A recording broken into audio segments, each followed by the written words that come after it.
Sir Rohit గారు నా మాట నేను చెప్పిన కంటెక్స్ట్ సార్ వినండి. రోహిత్ గారు చాలా విషయాలు ఉన్నాయి. రోహిత్ గారు శేఖర్ ఉండండి. ఓకే, మీరు ఎందుకు వెళ్ళిపోవాలనుకుంటున్నారు చెప్పండి, మాట్లాడలేకపోతున్నారు. ఏంటి కమిట్మెంట్?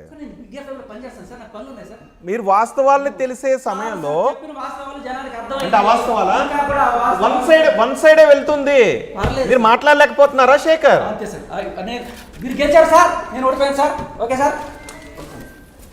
శేఖర్ కరెక్ట్ కాదు.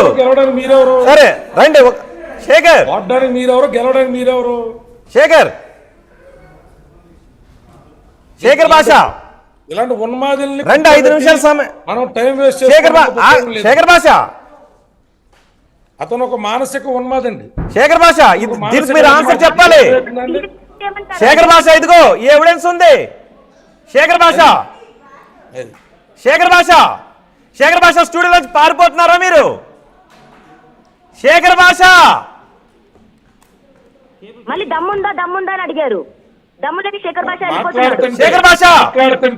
భాష అంటగట్టి ఈ అమ్మాయికి అక్రమ సంబంధాలు అంటగట్టి ఈ అమ్మాయిని బయటికి గెంటేయడాన్ని జస్టిఫై చేసే ప్రాసెస్.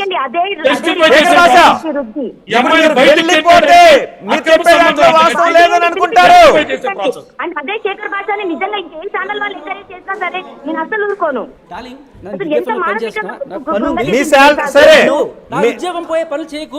మీ ఉద్యోగం ఇప్పిస్తాం, మేము మాట్లాడతాం, మీ ఆఫీస్ తో మాట్లాడతాం.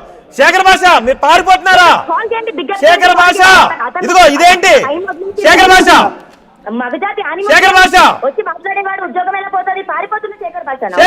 కూర్చోమనండి, శేఖర్ నిజం చెప్పకుండా పారిపోతున్నారు. శేఖర్ కాదు మాట. మగజాతి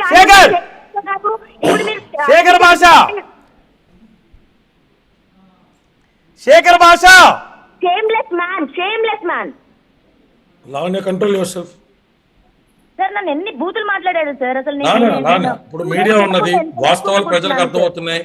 అతను ఒక ఫ్యాబ్రికేటెడ్ డ్రామా క్రియేట్ చేసి 2 రోజులు నేను కోర్టు పనిలోనో మీకు